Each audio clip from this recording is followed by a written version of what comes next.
Em nome do Pai, do Filho e do Espírito Santo. Queridos fiéis, neste domingo, dentro da oitava de Natal, a Mãe Igreja nos faz meditar sobre duas realidades. A bendita infância de Nosso Senhor, no lar de Nazaré, e a esperança que a encarnação do Verbo nos dá.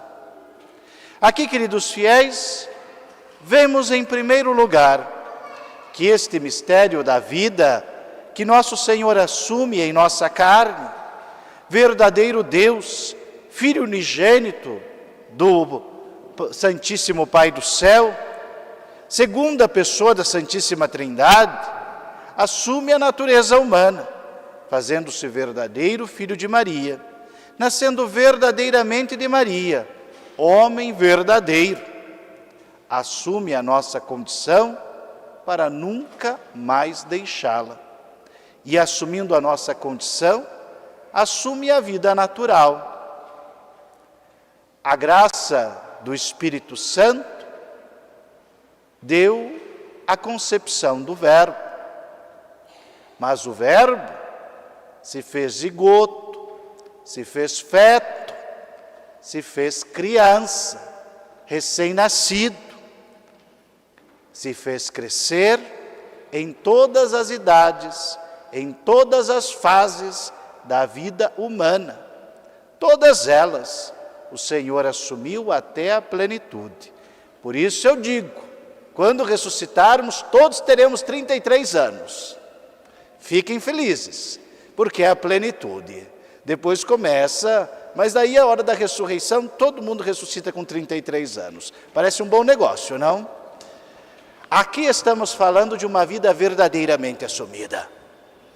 O Senhor foi alimentado com leite, o Senhor fez-se crescer, e dentro disso, dos 33 anos de sua peregrinação, 30 dedicou a esta vida cotidiana de família. Ao tempo de sua infância, de sua adolescência, de sua juventude, até a maturidade.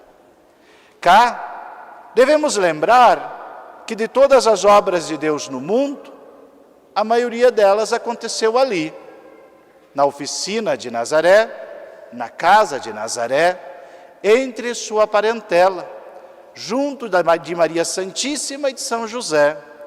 Jesus aprendeu a escrever, a ler, aprendeu a trabalhar com formão e com martelo, aprendeu a buscar a água para a cozinha, para as atividades domésticas e a pôr o lixo para fora, com todos os deveres cotidianos de um menino, de um jovem, de um rapaz.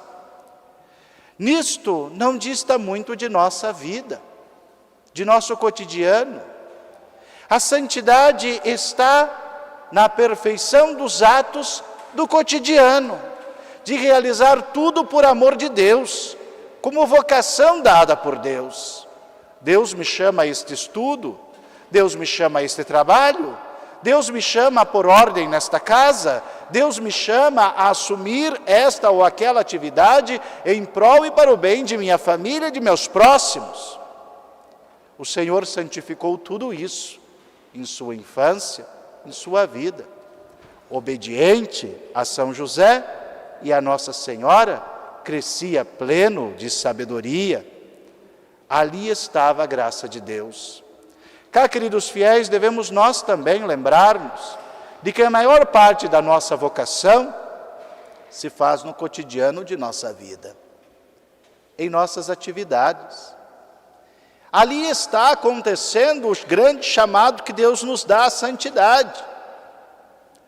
Para os casados, no trabalho cotidiano, na troca das fraldas, no ensino dos filhos, nas decisões e nos sacrifícios necessários.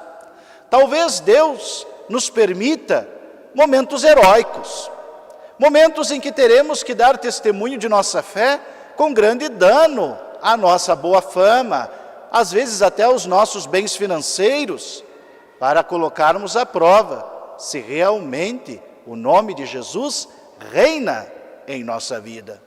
Mas na maioria do tempo, fora este ou aquele grande momento de combate pela fé, é no cotidiano que damos frutos, e frutos de vida eterna. Meditando a infância do Senhor, Santa Teresinha nos apresenta uma pequena via. Uma via que passa justamente por este caminho das coisas simples, pequenas e cotidianas, inflamadas por um imenso amor a Deus, por um imenso desejo de comunhão com Deus, por uma entrega absoluta à vontade do Senhor. Quem já meditou os escritos de Santa Teresinha, vai ver que ela queria se considerar apenas uma bolinha na mão do menino Jesus, para lhe dar alguma alegria quando lhe joga para cá ou para lá, nas coisas do convento do Carmelo. Também nós não devemos pensar que a santidade esteja em outra vocação, em outra rotina, em outra forma de vida do que aquela que Deus nos inspirou e nos chamou. Se um casado olha para um monge e diz: por que me casei? Se tivesse ido para o mosteiro, seria santo. Aqui não faço mais que trabalhar, que atender a esposa, que cuidar das crianças. Ah, se tivesse no mosteiro, como poderia eu desenvolver a fundo a vida mística interior? Se um sacerdote olha para um franciscano e diz: por que me fiz padre diocesano?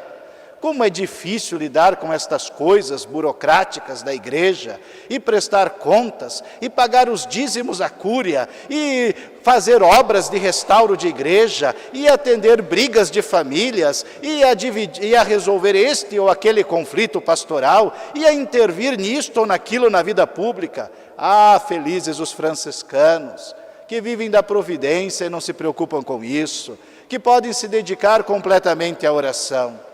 Fugindo de tal vocação, não só não alcança santidade alguma, como ainda cai em graves pecados, bem conhecidos, como qualquer um outro. Ah, esta solidão do celibato! Por que escolhi o celibato como caminho de minha vida? Não devia eu isto ou aquilo? Todas estas coisas, queridos fiéis, são tentações demoníacas que nos arrancam da configuração à vontade de Deus no nosso cotidiano, em nossa vida.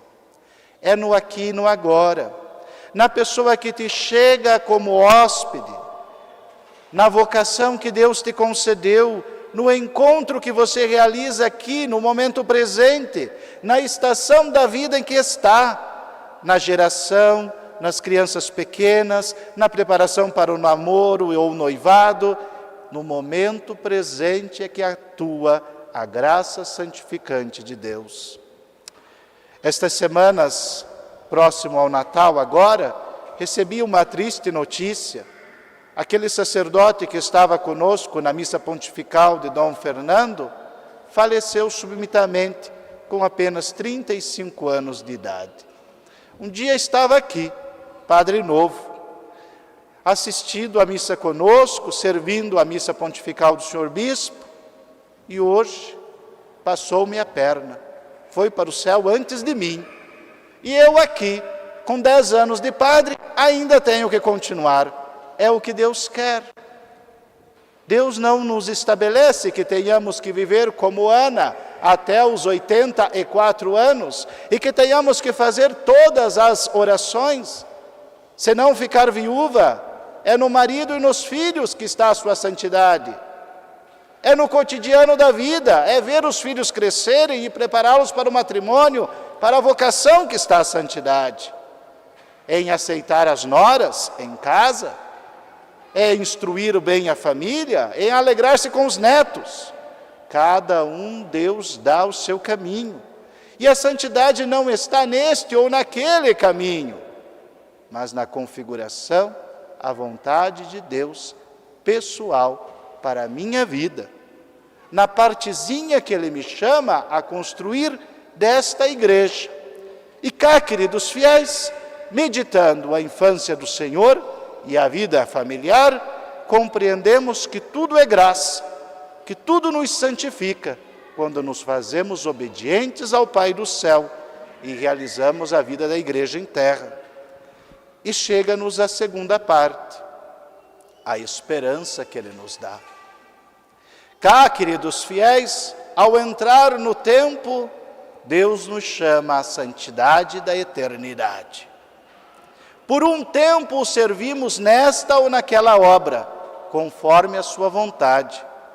Mas o que esperamos mesmo não é uma felicidade passageira, uma realização agora, um projeto bonito para escrevermos o livro de uma vida épica.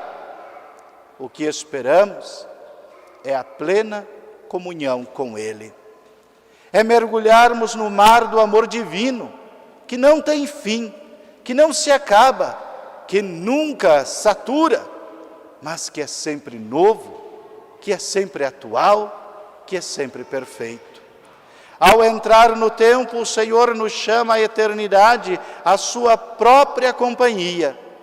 E esta não é uma promessa como a feita aos profetas do Antigo Testamento, de uma terra, de uma bênção, de uma descendência. Não. A promessa cristã, no mistério da encarnação do Verbo, é muito mais atual. É a comunhão plena no mistério da divindade de Deus mesmo. Eis a graça que recebemos, eis porque esta oitava nos enche de tanta alegria. Deus nos chama à plena amizade com Ele, mais ainda, a sermos filhos seus. Louvado seja nosso Senhor Jesus Cristo.